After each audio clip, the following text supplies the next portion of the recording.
Good afternoon, ladies and gentlemen. Welcome to our session in the European Sustainable Energy Week. And the title of this session is Toward Carbon Neutrality in a Thriving EU Industrial Sector, Markets, Investment and Financing.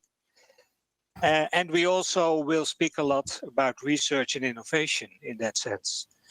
Good afternoon. My name is Adriaan Slop. I'm the moderator of your session today. This session was organized with 3 Horizon 2020 projects: DEETS, InnoPaths, and Reinvent. We will show you the links later where you can have a deeper look in the projects, together with Solar Heat Europe and Bioenergy Europe. May I have the next slide, please? Just a little bit of housekeeping for this session. If you have a problem with your sound, please let us know in the Q&A box if you can't hear us, and then a technician hopefully will get to you and organize that you can hear us better. We have questions that you can post to us in Slido. I will later on explain every time we will use Slido how to use it. And we also have some polls, and you can answer them also in Slido. I was told that you will see a screen with Slido beneath it so that you directly can use it in that sense. We have made a kind of a nice menu for you today. And can you show the next slide, please? I will open it and we will have a bit of an exercise with Slido so that everybody is a little bit accustomed to how it works. And then we go to 2 parts of the session. The first part is on R&I policies to support the transition. We will have 2 speakers there, Paul Eakins and Christian Holter. And we have a panel discussion of about 15 to 20 minutes. It depends a bit on how fast we go through the presentations. Then we have part 2, and that's more on financing and de-risking of green markets for the transition. And we will also touch a bit deeper there on the COVID-19 topic. We will have two presentations, Lars Nilsson and Camilla Wachiga, and also a panel discussion, and we will close off with a very short exercise in Slido. Let me introduce the speakers to you. Can I have the next slide, please? So I already introduced myself. I'm Adriaan Slop. I'm working at TNO in the group Strategic Analysis and Policies, and I coordinate the DEETS project. You will see the URL beneath my name. Then we have Paul Eakins. He's a professor of resources and environmental policy in University College of London. He coordinates the InnoPaths project, and that's more into a deeper, also more scientific way of dealing with innovations in Europe and how to get the transition done. You also see the URL to that. Then we have Christian Holter. He's the CEO of Solid Solar Energy Systems in Austria. And we have Lars Nilsson. He's professor of technology and society of Lund University. He coordinates the Reinvent project. It goes deeper into all the decarbonization options of industries. And you also see the URL for the Reinvent project. And then last but not least, we have Camilla Wachiga.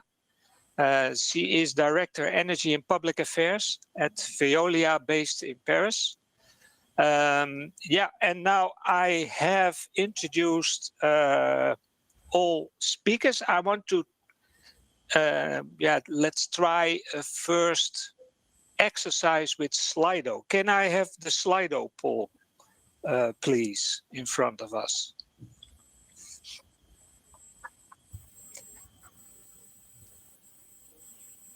Okay. we have a question for you.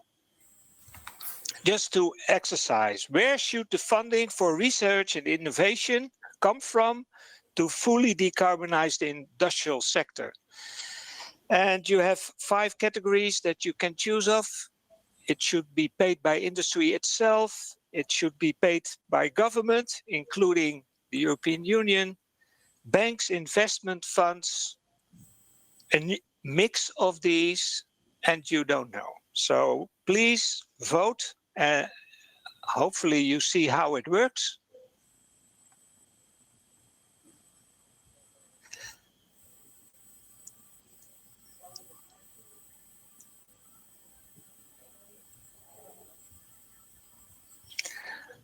I see that there's a big preference for the mix.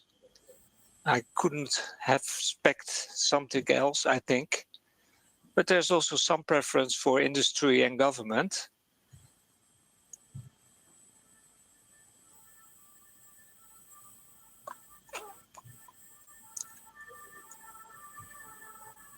Well, it's getting a little bit more nuanced. As I can see, I cannot see how many people have voted already, but I guess that the moderators will close it off as soon as we have a big portion of you. While you are voting, I can also explain a little bit how to use Slido for the questions that you can pose to us. And we were told that there are many participants in this session, that we have more than 200 people that are online. So you understand that if everybody, all of you, pose us one question, then we have more than 200 questions. And we cannot answer these all in once. We could have organized a complete session of a whole day then to answer all your questions. So please be aware, it's impossible for us to answer all your questions. We can only pick out a couple. So please don't be disappointed. Okay, well, I think that was the first exercise with Slido. It was just a little bit of trying and that to get accustomed on how Slido works. We will do some polling later on. Let us go to the next slide, please. And we will start now with the research and innovation policies to support the transitions. And as I already explained, we have 2 speakers. And after the speakers, I will ask the both other speakers, so Lars and Camilla, to also respond to a question. While the speakers are talking, you can give your questions in Slido. And you will see also a thumb that's on the right side of the answering part where you can put your answer in. If you click on that thumb, then it's a kind of voting for that question. That means it will come higher up. And the higher it comes up, the better the chance is that we pick it out and answer that one. So please use that. And have a good look at what kind of questions are already there. And if you agree with 1 or 2 or 3, put your thumbs up, so to say. Yeah, I would like to give the word to Paul Eakins and start with your presentation. Can I have the next slide, please? So here's Paul Eakins. And Paul, I hand over the microphone to you. Next slide. Well, thank you. Thank you very much, Adriaan, and good afternoon, everybody. It's a great pleasure to be here. And it would obviously be easier to see each other, but there we go. I'm sure we're going to have a great session. May I have the next slide, please?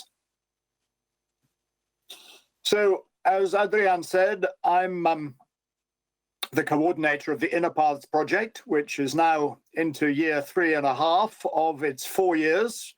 So we may get a bit of an extension because of COVID, but we've generated a lot of results, which I can only give you very much a very brief overview of now. So I'm going to run through those on a couple of slides.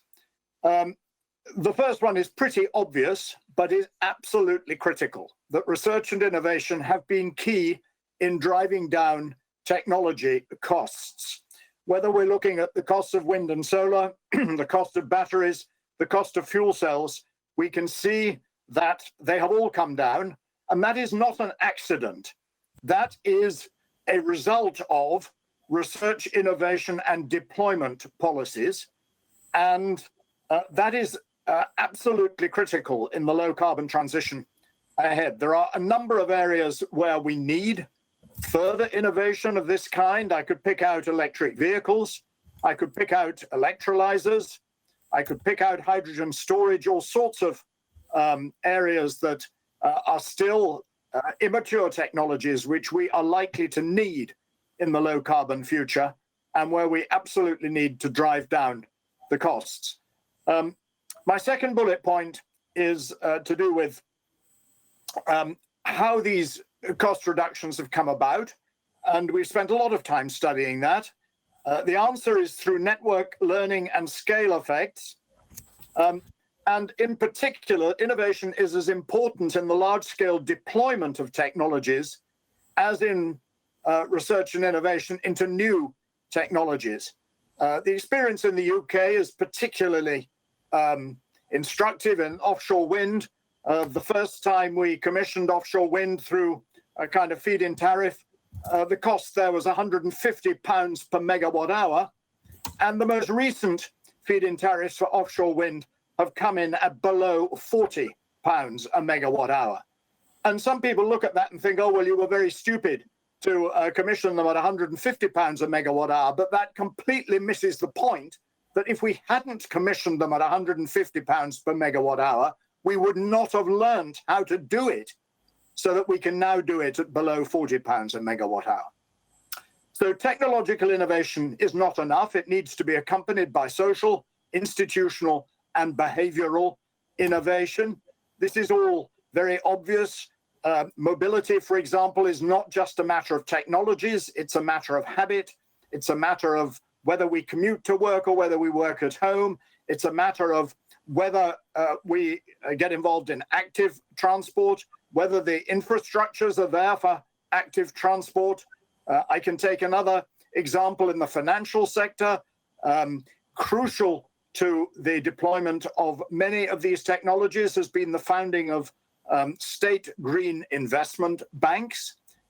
That's a social innovation, that's a financial innovation, obviously in the financial sector. Similarly, institutional innovation. We know that we're moving towards an electricity grid that will be largely based on intermittent renewables, and it will be absolutely critical to have the institutional structures that can manage an electricity grid like that, that is linked in with consumers so that they can modify their demand patterns, that is linked in across countries so that the regulators talk to each other regularly so that we can make the best use of renewable resources wherever they're available within Europe. So it's not just technologies. These have to be accompanied by social, institutional, and behavioral innovations. The last bullet point, financial innovation, is important for the transition. We've done lots of work in that area, and it's particularly important for renewables because they are so capital intensive. We know that their running costs are very low and the marginal cost of the energy itself is zero, but they are capital intensive, and therefore the financial markets and financial learning as to how to deploy them is absolutely critically important. The next slide, please. So we're interested in the policies to support the transition. The first bullet point is very obvious from what I've said, that policies are required to develop, deploy, and diffuse low carbon technologies at scale. And the scale is really important. These policies need to be long-term and consistent in order to convince investors over the direction of travel. Policymakers who change their minds, particularly when they introduce retrospective policies, cannot expect to get the investment that they will need for the transition. We need large-scale experiments to try out new low-carbon ideas and approaches that are not yet fully developed. An example of that was the H21 project in Leeds in the UK, which looked at the conversion of part of an urban gas infrastructure to hydrogen and what that would entail. And then particularly policies are required to develop new skills in the labour market, because the analysis that we've done has shown that there is a definite bias in renewable technologies towards technicians and away from manual labourers, and we will need to develop the skills in those technicians if we are going to be able to deploy those technologies at scale. So that's the end of my presentation. I think there's a statement for you to have a look at on Slido, but I'll hand you back to Adriaan just to introduce that. Next slide, please. Thank you, Paul. So please answer the poll in Slido. Social, economic, institutional, and technological innovation can get us to net zero by 2050, but only with strong and consistent policy. And you can choose between strongly agree or strongly disagree.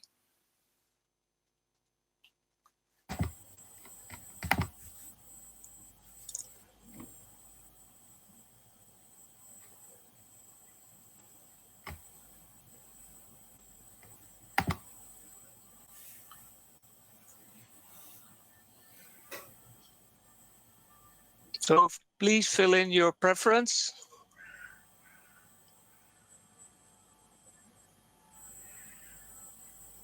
I think that Paul had made a very good statement, because everybody is on the line of strongly agree.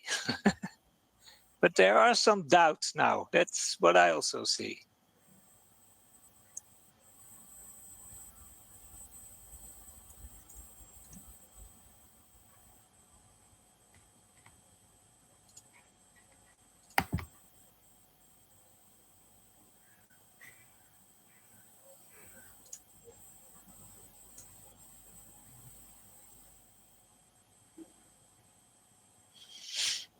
I saw that we have an audience of about 250 people. And if I'm right, I can see that nearly 70 have now voted. So please put in your votes. We like to go at least above 100, if we can make that.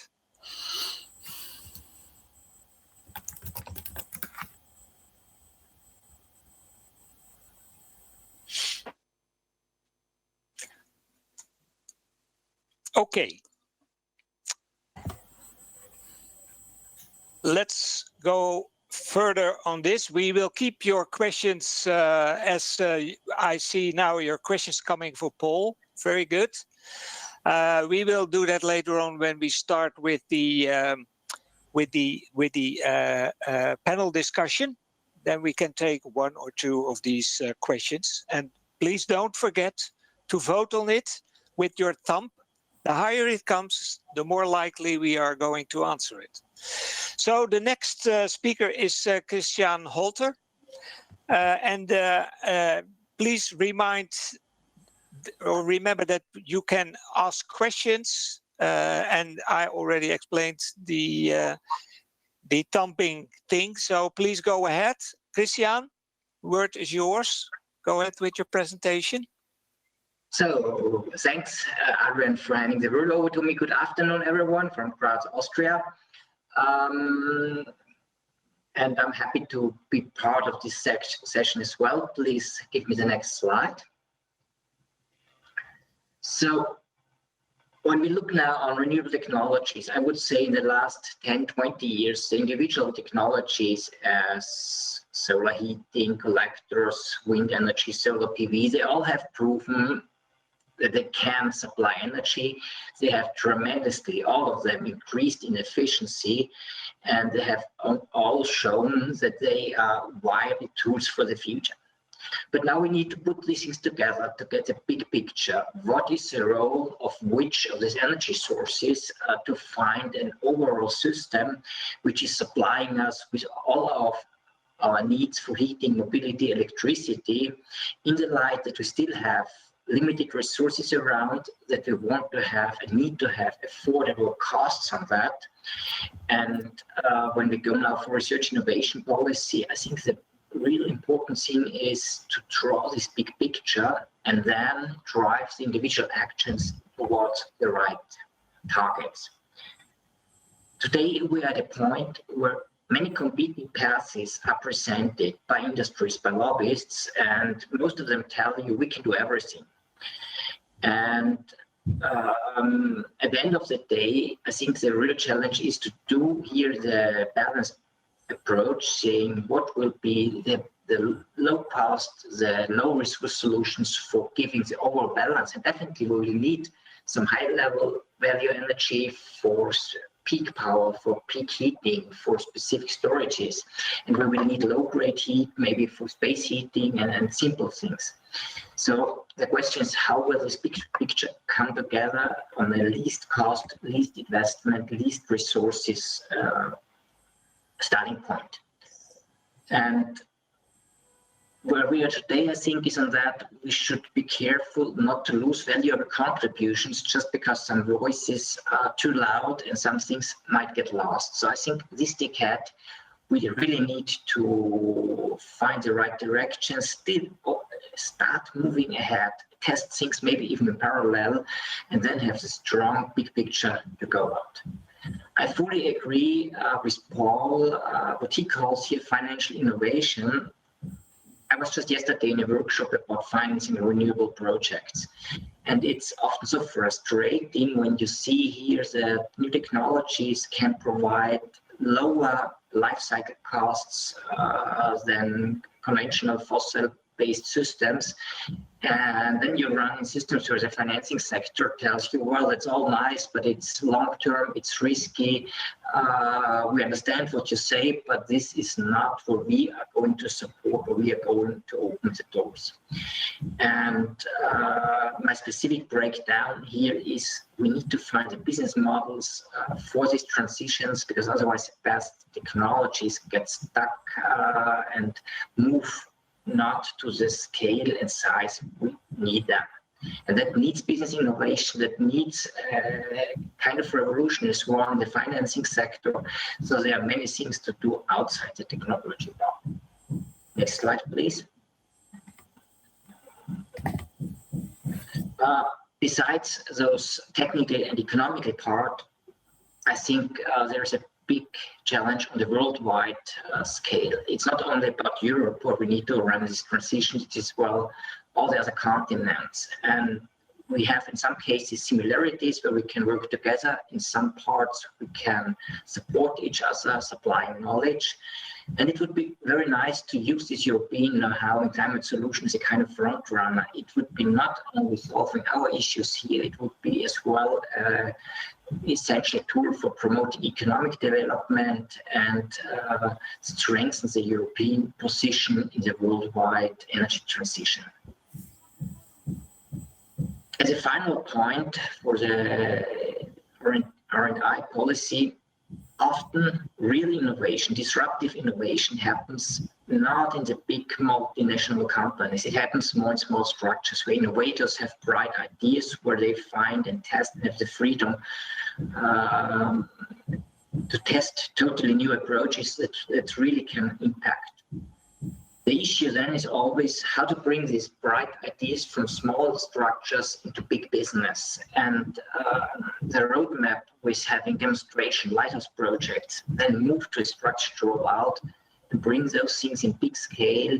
These are very challenging commercial structures which are not really good established in the energy sector. I've seen here much stronger and better development roads in the automotive sector that actively puts in for innovation, think tanks and small companies, and then scales it up to the big commercial structures. And we need here a very good development of this business structure as well in the renewable sectors. So moving now to my last slide and going to my Paul. I would be interested in your opinion, which will be the continent playing the biggest role in the transition to sustainability in the energy sector. Thanks. Thank you, Christian. So please go ahead with the poll number 3. Which continent will play the biggest role to drive the transition with innovation and implementation of technologies? I see there's a big competition between Europe and Asia.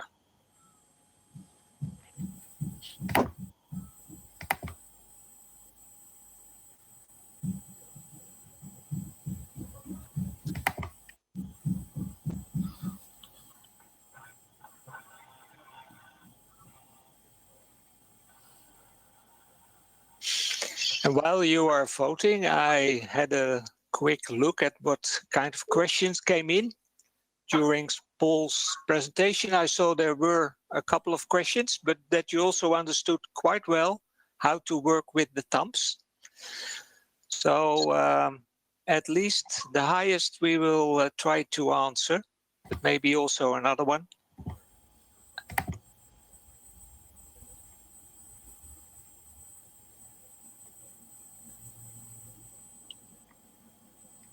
We have a lot of Europeans here, which is, of course, not very surprising in that sense. But you don't believe that America will lead the research and innovation and implementation of new technologies for the transition. That's what I see. Could you please send in your votes?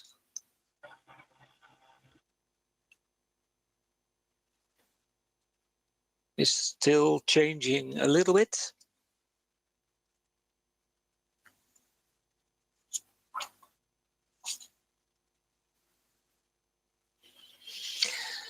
But on the other hand, I don't see that it changes a lot. So what I see is that Europe is the first mover, probably. That's what you think. And Asia is the second one. Probably China has a big role in that. But you are quite pessimistic about what America will do. Well, okay. Let's go ahead with the panel discussion. May I have the next slide, please? Yes.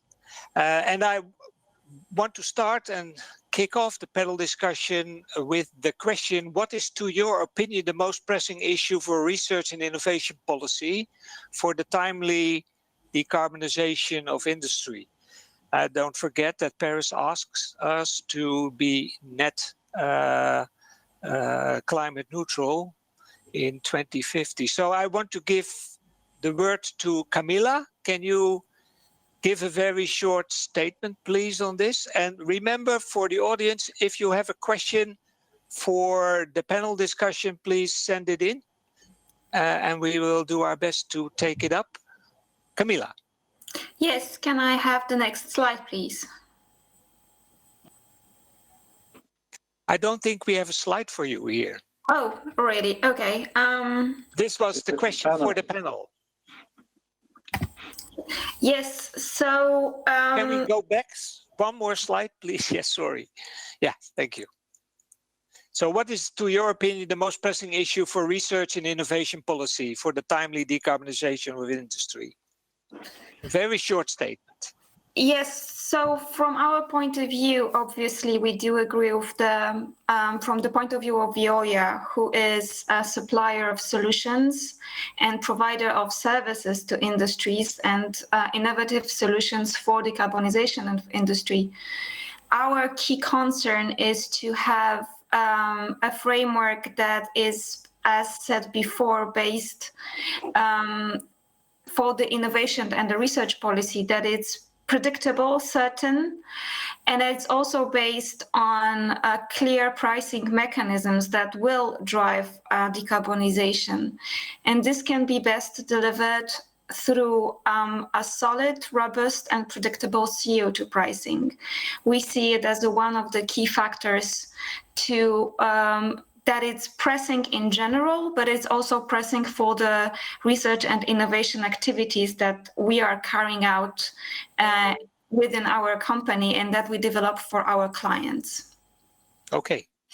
Thank you very much. May I hand over this same question to Lars, please? Can you answer it very shortly, just to kick it off? Yes, thank you, Adrian. I think I would like to make 3 quick points. One is to first echo what Paul Ekins talked about, the need also for social and institutional innovations, and what someone in the questions called systemic innovation. I think the second point is the need to actually complement research and innovation policy with policies for market creations in order to get the learning effects and cost reductions from deployment. And the third point I would like to make is that we should not only focus on supply side and primary production technologies, but we should also look much more on the demand side and think about how we can manage demand and how we can improve materials efficiency, etc. Thank you. Thank you very much, Lars. I like to go back a bit to the questions that were raised while Paul and Christian were talking. Paul, there's a question for you, I guess. What do you mean by financial innovation? There are already many loans, equity, syndication tools available. What more innovation is desired? Can you shed your light on this? Yeah, thanks very much. That's a really good question, because what I don't mean are financial instruments. The financial sector is wonderful at financial instruments. It's probably too good at financial instruments, and as we saw with the great financial crash. What I mean is the innovation that comes through learning by doing. Christian Holter said the magic word, which was risk. Obviously, all investment is a balance between risk and return. And at the moment, or let's say 10 years ago, the financial sector was completely incapable of properly assessing the risk of renewable projects. Partly this was that the renewable projects themselves were very new, the technologies were quite new, the experience with installing the technologies was quite limited, and therefore the financial sector would look at these projects and they'd say, well, we don't have any experience in that, we don't think the project managers have any experience in that, therefore they are risky. But gradually, as the financial sector began to put its toe in the water, and it found that there were indeed good projects, and these projects could be delivered on budget and on time, the financial sector learned how to assess these projects, how to recognize a good project when it saw one, and was therefore prepared to lower its risk rating, and therefore was prepared to accept a lower rate of return. And one of the quantitative pieces of work that we did was that we were able to show that the financial sector over the last 10 years has demanded a much lower margin on projects because it is more able to assess the risk properly. And that has had a very significant impact on the overall cost of the project. So the reason these renewable energy projects have come down in cost is partly that the technology learning has gone on, but it's also that the financial sector has learned how to finance them efficiently. And that has made a very big difference to the overall cost. Thank you very much, Paul. Is there any other member of the panel who would like to add to this? Yes. Yeah, Christian? So exactly to what Paul said today, I think this is a very good statement for some technologies like wind energy, like solar PV industry, solar PV, which really made their way to be investment commodity accepted. But we still face plenty other renewable technologies that have a good potential for contribution, which did not yet make it into the bankability. And out of my personal experience, I'm working in the solar heating sector. We did work with energy service contracts starting in the 90s. And we could do projects there where the bank had a lot of flexibilities, and the personal assessment from the bank directors allowed them to fund projects a lot easier. Today, with all the banking regulations, the flexibility has suffered, and the strange thing is, a good friend of mine, meanwhile, who is bank director, said, we did projects together 20, 25 years ago. At that time, it was early technology. It was actually too small volume. Now you have proven the case. The project now have a size which is really interesting as a bank, but the European bank regulation prevents me from doing another deal with you. So we need to open more doors on that to get more technologies on board on the financing sector. There's definitely a big demand still pending here. Thank you, Christian. I saw also a question that was very much related to that.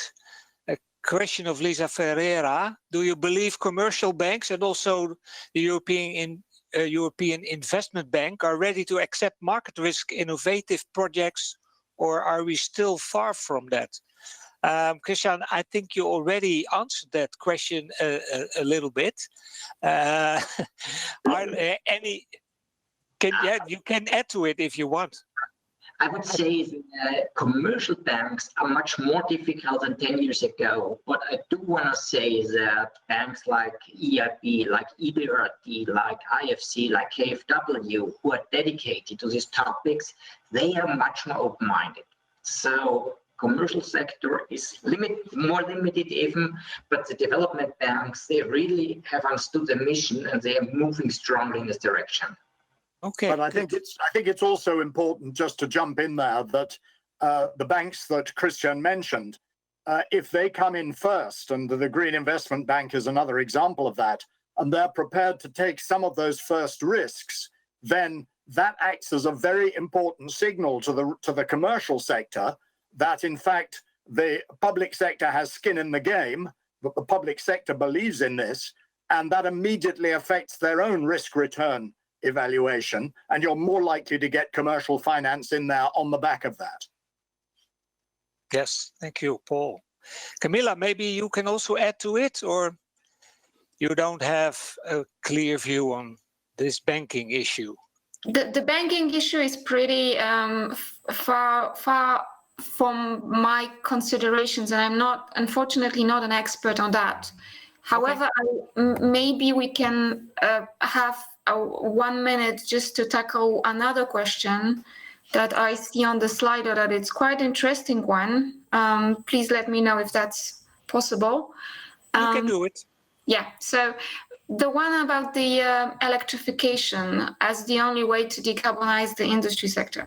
I find it very relevant and it's very interesting because currently when we talk about the energy transition, there is this paradigm equating decarbonization with electrification. And this goes for all sectors, industry included. And we see it as something very pervasive and very, very present in all considerations regarding EU energy policy making. And in particular, when we talk about the upcoming strategy that will be published on the 9th of July on the smart sector or smart energy integration strategy, where the whole paradigm of electrification is pretty much the leading theme of this policy piece. And I think there is no simple question to that answer for the very simple reason that there is no one electrification. Electrification, it covers such a wide range of technologies and applications. You have direct and you have indirect electrification, and depending on this distinction, you would have a different answers. From our point of view, we believe, be it for this industrial sector and other sectors, that the energy transition is the one that looks for the best solutions in terms of cost efficiency, not only CO2 impact, but it's CO2 impact per or the CO2 saved per euro invested. And from that point of view, we see it when we develop projects for our clients, is that we need to look for a very wide range of solutions, including electrification, but not limited to it. And limited decarbonization to electrification, including in industry, it's very reductive, and it looks really attractive. It looks like tabula rasa, and we will just turn the whole infrastructure upside down, and we will do something really, really attractive. But it's not in real life how things works. We have legacy infrastructures, we have gas networks, and we need to be also able to transform what exists and is out there to make it less carbon intensive, and to make to generate a mix for industry that it's cost effective. Okay, thank you very much. Lars, is that? Yeah, I just wanted to ask you. Yeah, good. Go ahead. So the short answer to the question is no, it's not the only way. There are many ways, and I will speak to that shortly. But I think there's an interesting observation to do here, and that is, if we go to a zero emission energy system and we rely largely on renewable energy technologies with photovoltaics and wind power as the main sources, then electricity becomes the primary energy carrier, right? We've lived in a world where we used fuels, 2 to 3 parts of fuel to produce 1 part electricity. And the future will be a world where we use electricity, maybe 2 parts electricity to produce 1 part fuel. So it's going to be an upside down world in that sense. Okay. Thank you very much, Lars. So we have time for 1 or 2 questions. It depends a bit on how long it takes to answer them, but now I would like to take that systemic innovation part. It's needed, but universities are experiencing budget costs. So how will the EU, but I would say how will we ensure independent research versus increasing private funding? Yeah, I think this is addressing especially the R part, the research part of the research and innovation questions. Maybe Paul or Lars, do you want to give an answer to this? Yeah, I'm prepared to start off with that. Thanks, Adriaan. Speaks very much to my heart, coming from a university, experiencing precisely the kind of financial threat that this questioner is talking about. And we are going to have to change our business model. I think there will be two ways in which we have to change it. At the moment in the UK, our university research is subsidized by our teaching quite heavily from students from outside the EU, especially China. And I suspect that COVID is going to change that. So that we no longer will be able to subsidize our teaching, subsidize our research through our teaching. And that means that the research will have to be funded in its own right. And that means that research budgets are going to have to increase. I think the EU already recognizes that through the new Horizon Europe program that is formulating and the quite large sums of money associated with that. A country now outside the EU, of course, the UK is going to have to find its own way in that respect. And I think we're quite a long way from doing that at the moment. But I think the questioner has identified an extremely good question, which will require an answer, but I'm not sure that we've yet got it. Okay, thank you. With an eye on the time, I think we have to go on. So I'm sorry for the others who have posed also quite interesting questions, but you will have a chance to raise new questions later on. Now I'd like to go over to a next part. And before we do that, I like to have a very short poll. So can we open the next Slido poll? So, and this makes directly the link to the COVID-19 part, which Paul already also did in another way. Recovery from the COVID-19 crisis and decarbonization of industrial sector require enormous investments that should be combined. So therefore, we should start with decarbonizing the European industry as soon as possible. So this is all about recovery from COVID-19 and the amounts of investments that it will ask for. And that means also that, spend it then directly in a wise manner. That's the idea. I see a very strong, that everybody agrees on it.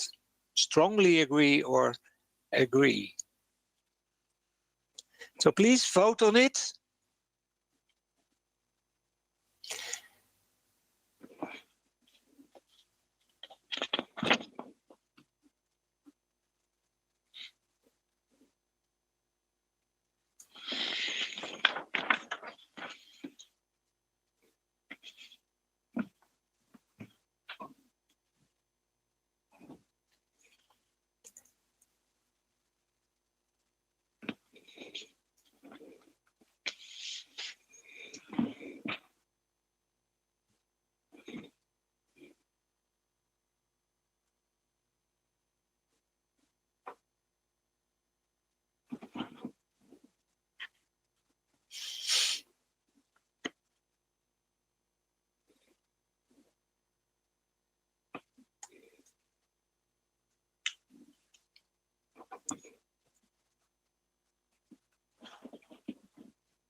We have nearly 60 voters until now. So I think that was nice to do.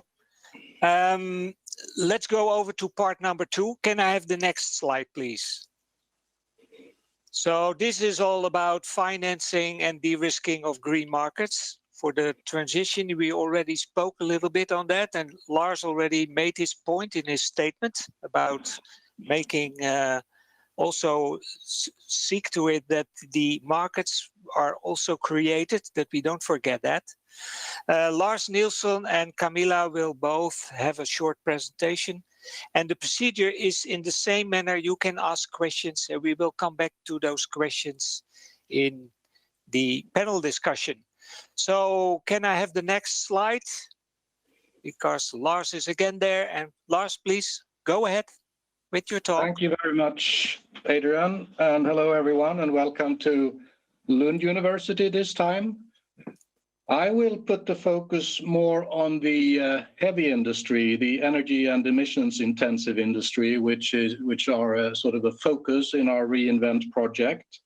The basic materials industries like steel, cement, and plastics that dominate industry emissions and account for perhaps 20% of emissions, and this will be an increasing share of total emissions as energy systems and transport decarbonize. So it's also time that we look at materials and the use of materials. I give some numbers per capita and year in Europe. So for example, 100 kilograms of plastics per capita on average, 40 kilograms of which is plastic packaging. And I think it's time that we also look into the demand and think about what are reasonable volumes to have for a good life.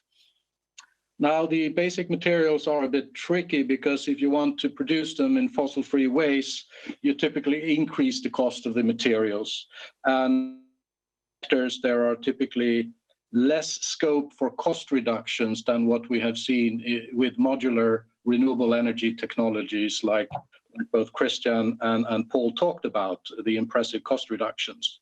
So increasing the cost of materials is, of course, an incredible challenge in cost-sensitive industries and value chains. But from a macroeconomic problem, it's not really a difficulty. It's about a few €100 per year per capita. It can mean that a house becomes 1 or 2% more expensive, or the same thing for a car. So it should be something that's totally doable. Next slide, please. And speaking to the question about electrification being the only option, no, there are several options, and we should start with looking at demand and materials efficiency, which is what I highlight here. Energy efficiency will always be important, recycling and circular material flows. And then at the end, of course, electrification, direct or indirect with hydrogen, carbon capture and use, and in some cases also carbon capture and storage. Now, from a policy perspective, then, I would like to highlight the need for direction. Paul talked about consistency and direction, and I would like to emphasize that. And in some of these industries, we don't see yet that there are any visions or clear ideas about the fossil-free future. They are still clinging to the past. Market creation, efforts to de-risk investments, incredibly important.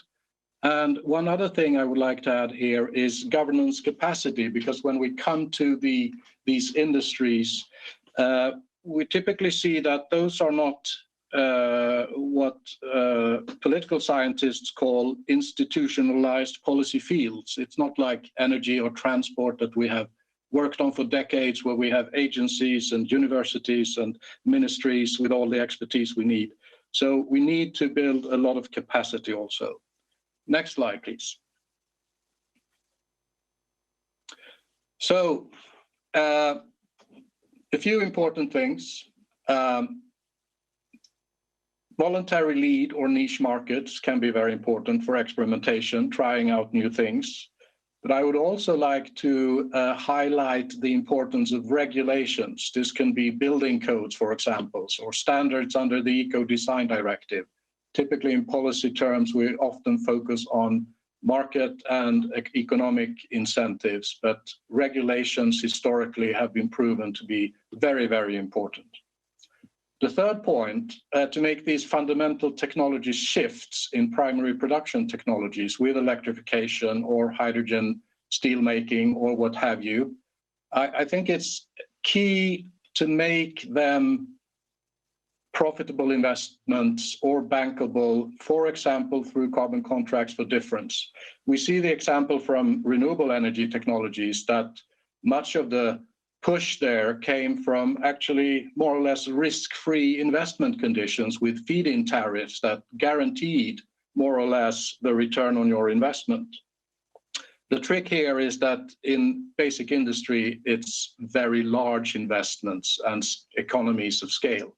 And there we need to find solutions by which risk is shared between the public sector and the private sector, and where industry carries the risk that they are good at handling, which is technology risks and the product market risks, and that the public sector takes care of political and carbon market risks, which are connected to the political.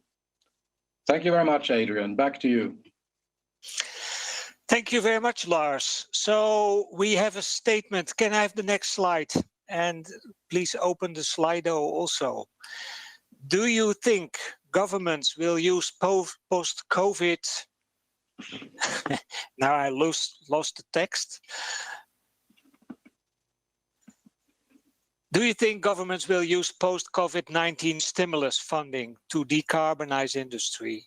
So can you open the Slido question for this? And you can say yes, no, or I'm uncertain.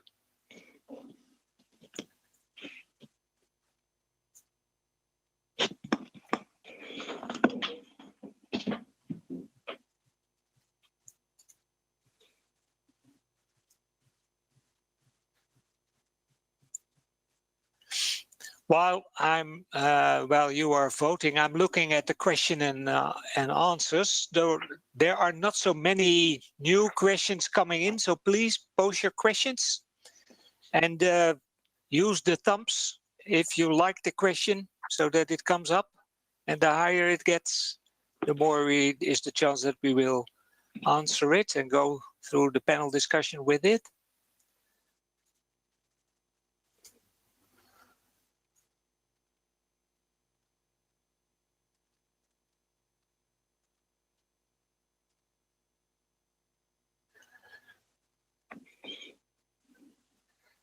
What I see here appearing is that we are quite uncertain.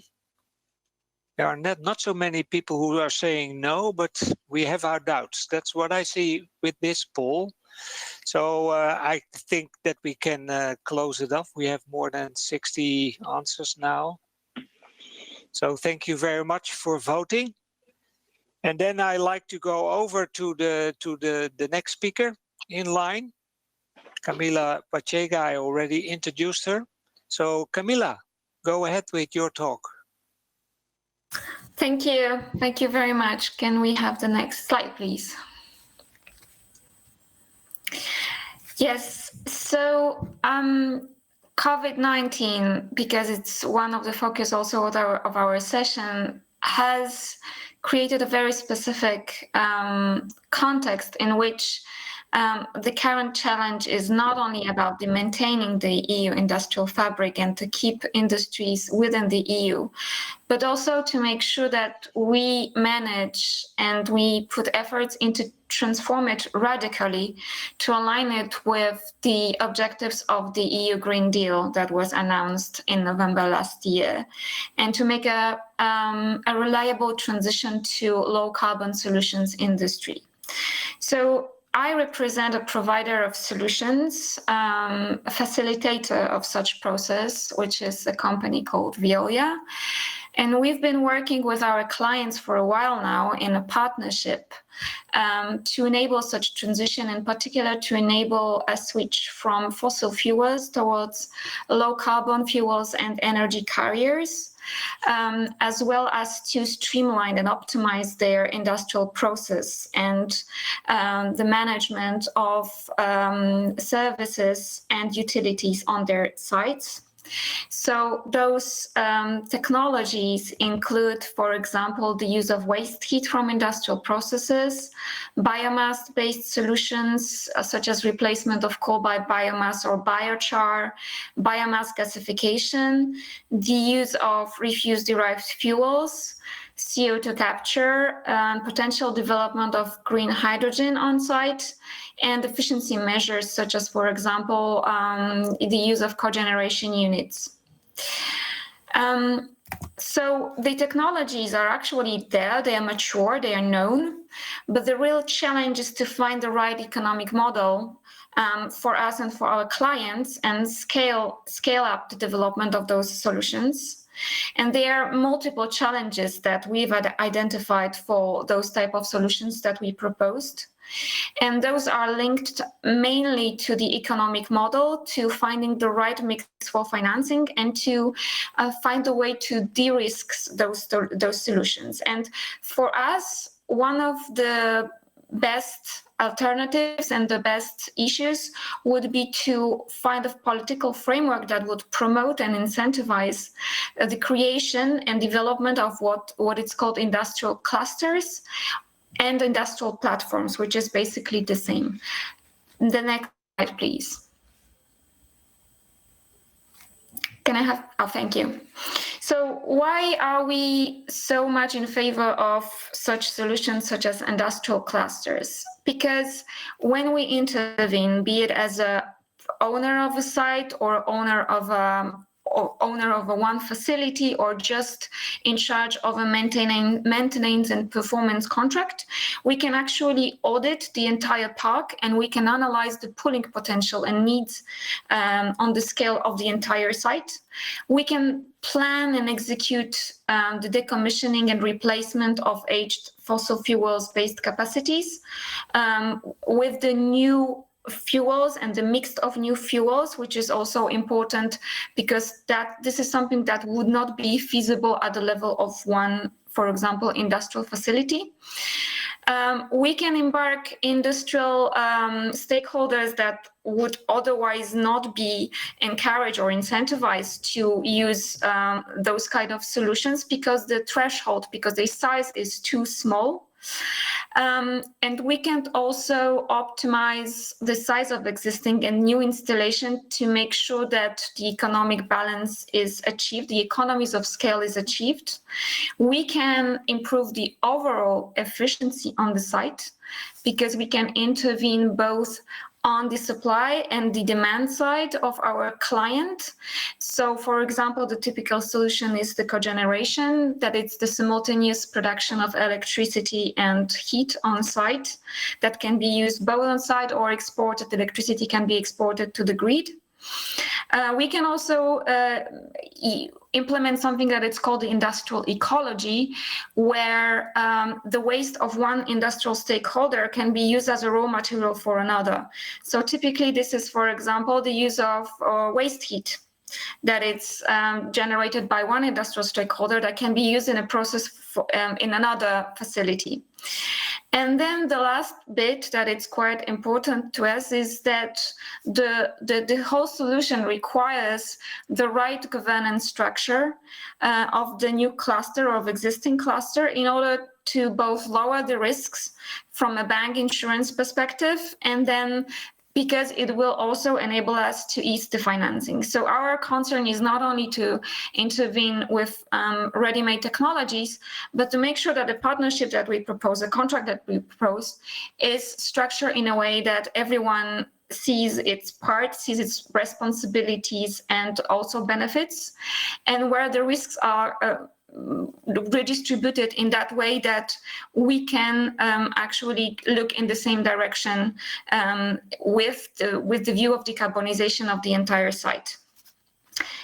Can I have the next slide, please? And that would be our statement. So, as said previously, this is an unprecedented crisis that we are facing today with COVID-19, which is also can be seen as a threat, obviously, for the entire industrial fabric. But as all good crises, it can be used as an opportunity to promote something new and new business models, new economic models, which have the capacity of significantly accelerate the speed and the depth of decarbonization of the industry. So do you agree that this is something that might be a solution? You can see already a slide that has been launched. So thank you for that speedy action. The question is indeed whether do you agree that this is something that has future, and is it something that we should try also to promote within the framework of research and innovation policies and financing that will be part of the recovery process? Thank you very much, Camilla, for your presentation. I see a lot of support for your statement. So please vote and go ahead. And while you're voting, please don't forget to ask questions or to put your thumbs on existing questions so that we can answer them later on when we have the panel discussion.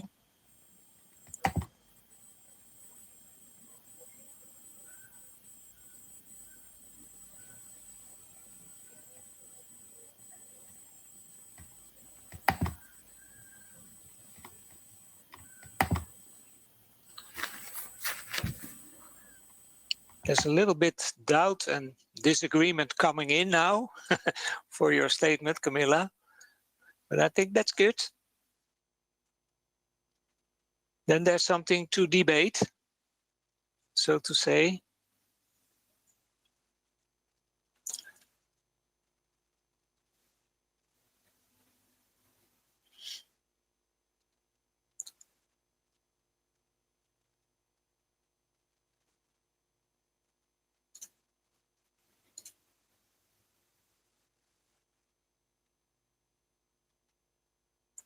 I see also that there are already a couple of questions really high up. So there's also something to discuss later on in the panel discussion, which we will soon start. I see that we have a bit like more than 60 votes, so I think that's a nice result. Let's stop it here. Well, thank you very much for voting. And can I have the next slide?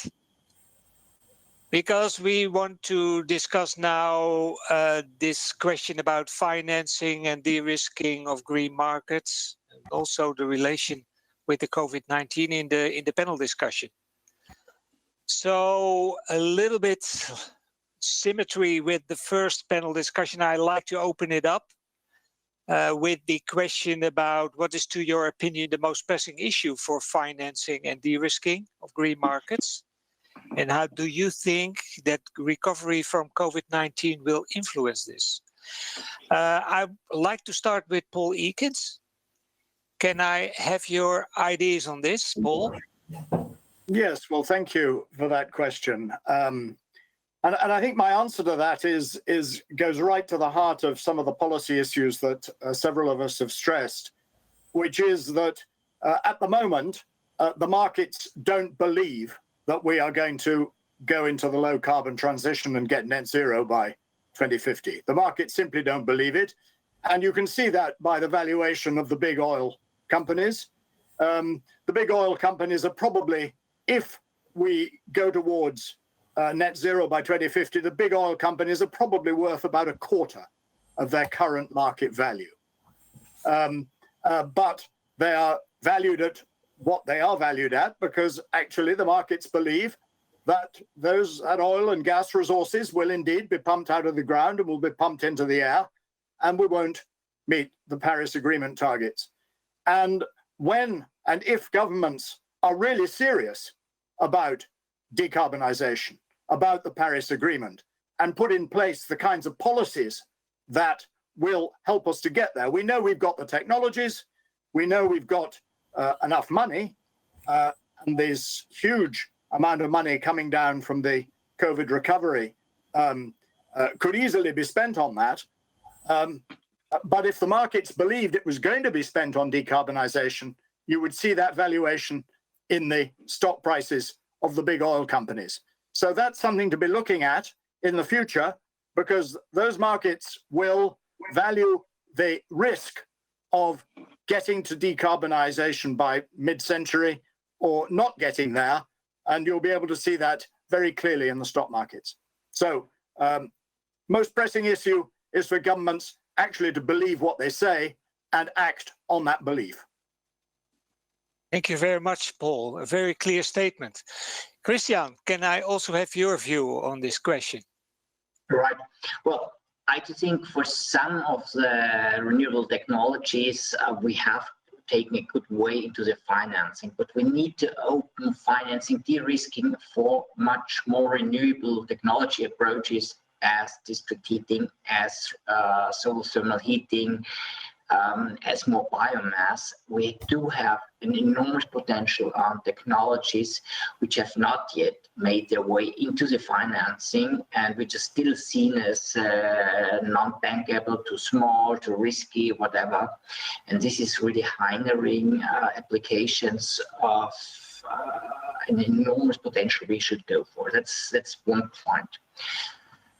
The other point is we need to take a serious look on the specific costs, what we use. So taking one example, if you look at green gas, that might be an issue which is very valuable if you need peak power in winter time.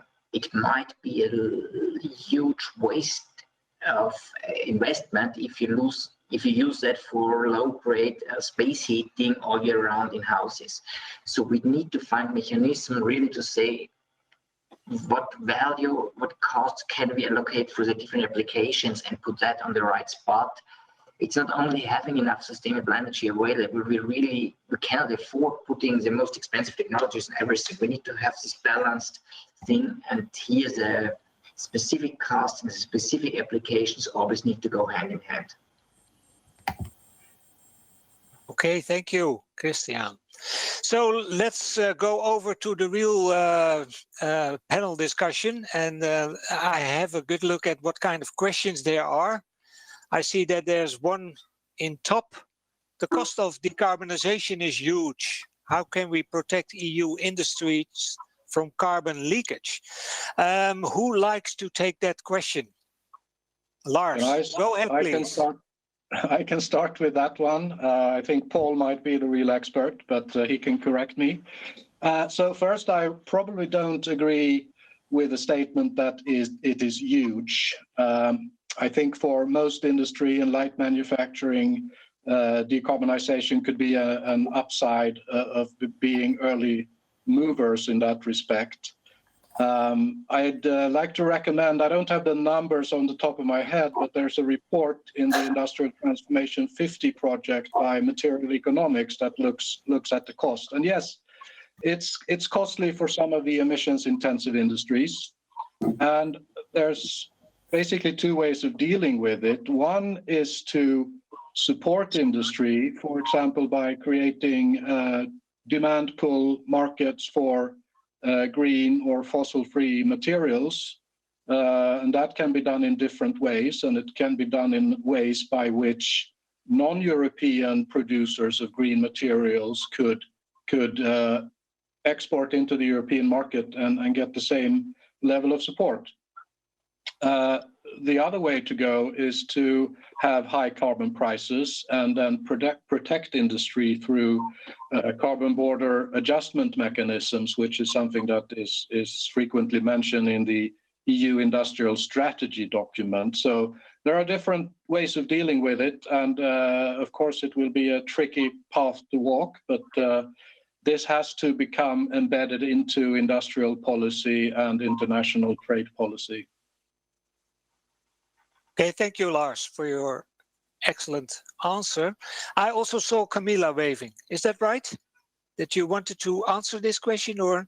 Well, I wanted to second what Lars just said. I mean, there are already some efficient ways to protect industry for carbon leakage, meaning in the EU ETS, in the third and fourth phase, we still have free allocations for the industry that are allocated based on specific benchmarks for specific industries.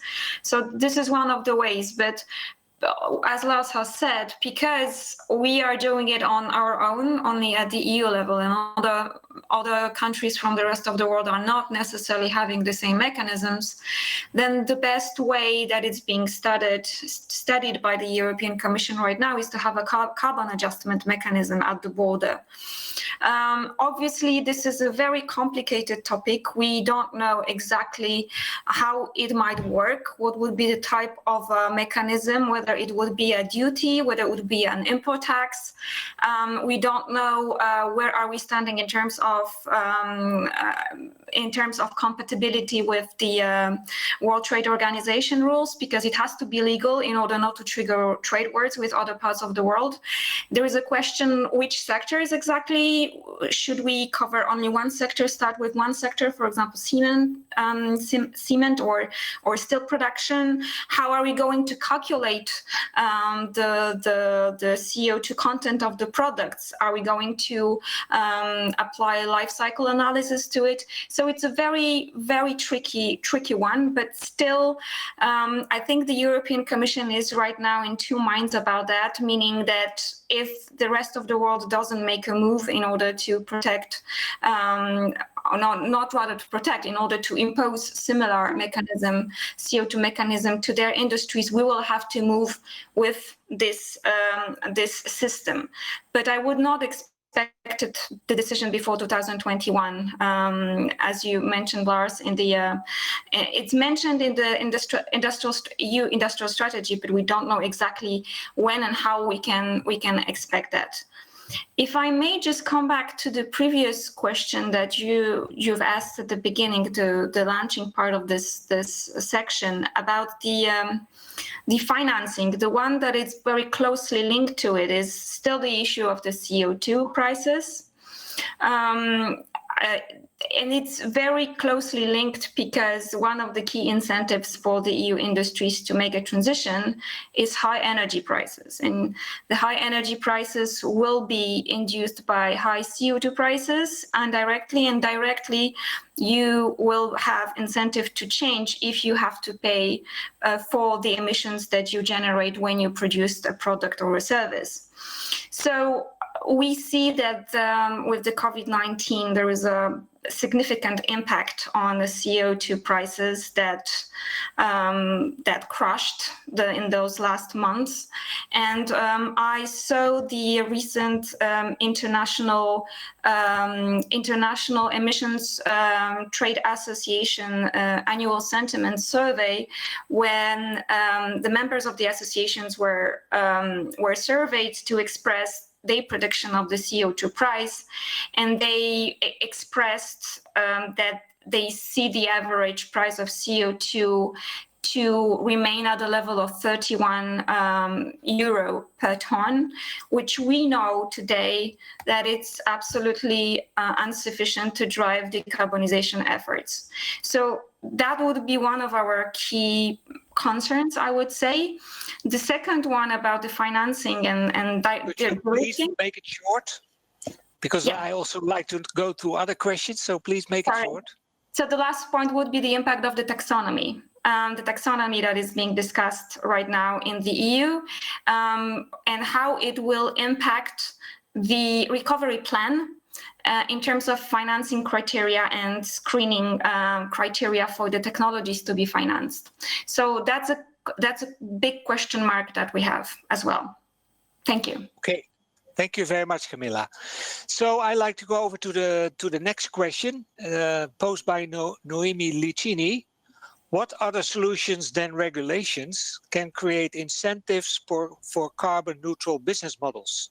Some actors might prefer to pay a fine rather than to comply. Paul, is that something for you? Yeah, how did you read my mind, Adrian? Absolutely right. And I'd really like to pick up on what Camilla was saying about carbon pricing. I mean, it's interesting the way Noemi has phrased that, because I mean, what she's effectively said is that the regulation is the same as a carbon price.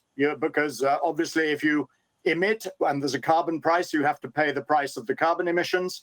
And if you don't comply with the regulation, she's implying that you would pay a fine rather than comply. The strength of regulation, obviously, is that you might get penalties that are rather tougher than just paying a fine. I mean, either the fine may be very big, or you might even find that the directors go to prison. And for some contraventions of regulation, they do. So that's quite a big incentive. But actually, carbon pricing, I think, is its time is coming. I've always been a carbon tax man rather than an EU ETS, and we understand why the EU ETS was introduced in Europe, because carbon tax is not a European competence.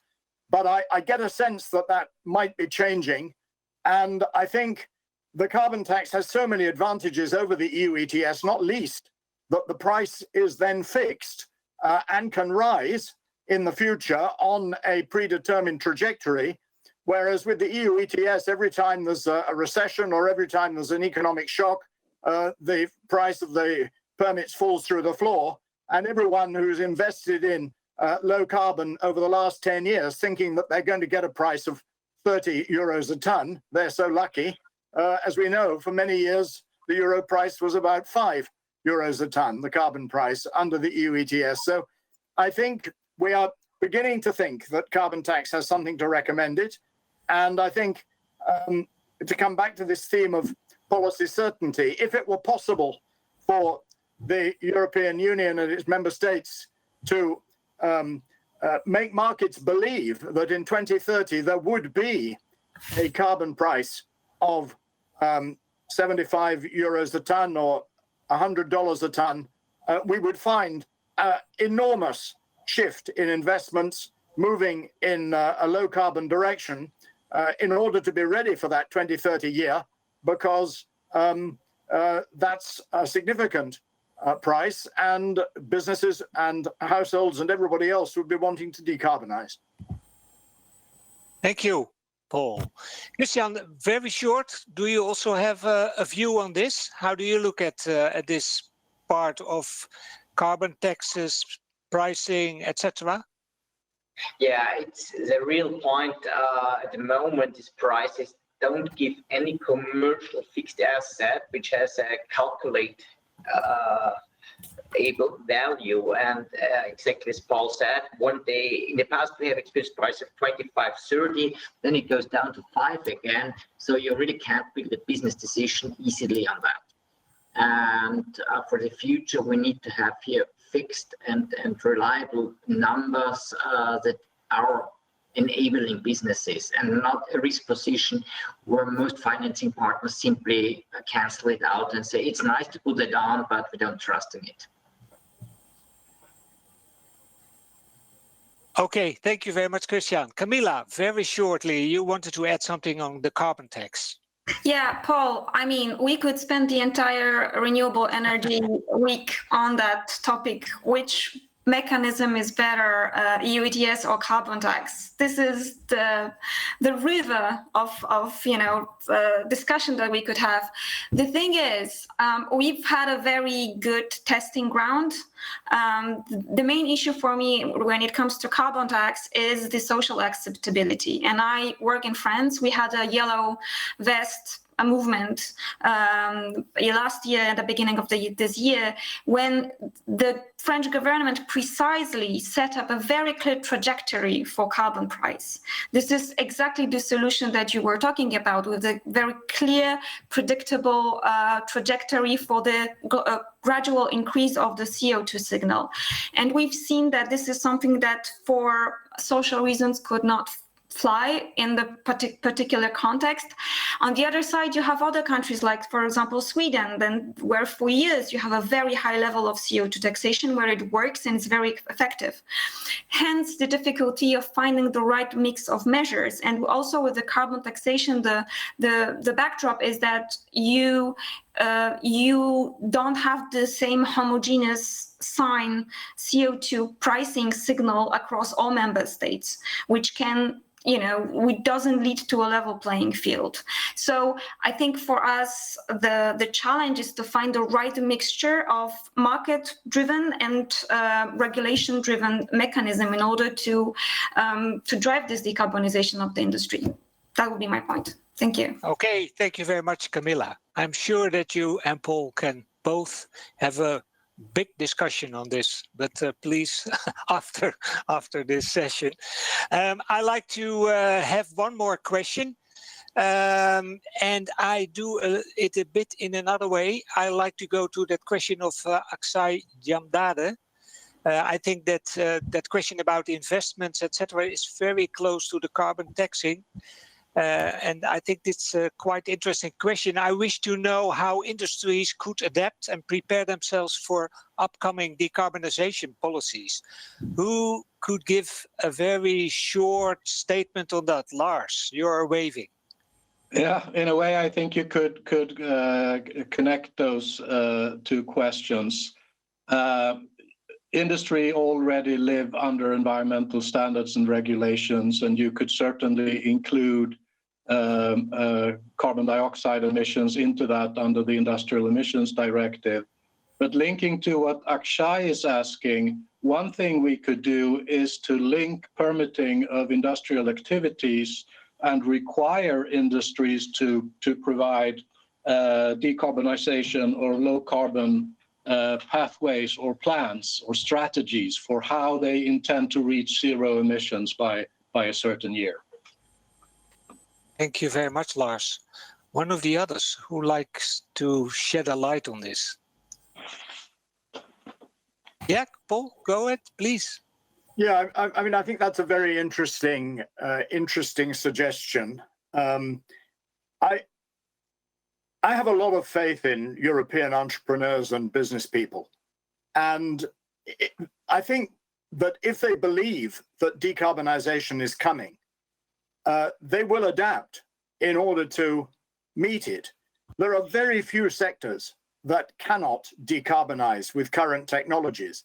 And obviously, governments have a real responsibility. We're talking about steel, we're talking about cement, that have big challenges and big investments to make in order to become zero carbon. But for the great majority of businesses and industrial sectors, they could do it over a period of 5 to 10 years if they believed that if they did what they need to do, they would still be economically viable.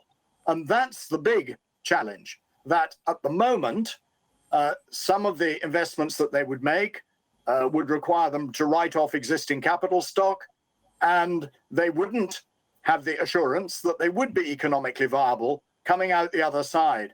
And that's really what government has to persuade them, that either through regulation or through carbon pricing, with protections through international border carbon adjustments or whatever, that when the industries make these investments in low carbon solutions, they will actually be profitable. And if that playing field, and let's not call it a level playing field, but if that playing field were established, I have no doubt at all that businesses would take to it extremely easily, and they would find ways of decarbonizing decarbonizing their industries. Okay, thank you very much, Paul. I see a couple of hands over to me. A very short statement of Christian, please. I see a good potential of already competitive and money-making investments industry could do. The challenge to overcome is the internal competition for investment money within the industry. So specifically, does industry invest in the core businesses of manufacturing or whatever, or in the supporting business of energy? And I've seen many projects, good projects, losing here against the core business. So we need the innovation of the business models. Okay, thank you very much. Lars, very short. Yeah, very short. I think they do believe it and they do understand it, but I also think that industry likes to continue producing and sweating their existing assets as long as possible. So every year they can extend this, they can make some more money from their existing assets. Okay. Thank you very much. So different views on this point, but very interesting. I think we had a very interesting discussion. I'm now in the last 4 minutes. I see a time clock ticking in front of me. So I have one more thing that I like to ask the audience to fill in. Slido also has a possibility to make a Wordle. And I like to do that. There's a question, but please answer it with only one word. So what is, to your opinion, the most pressing issue for research and innovation policy for the timely decarbonization of industry? And if you have noticed, this is the same question as we started one of the panel discussion with.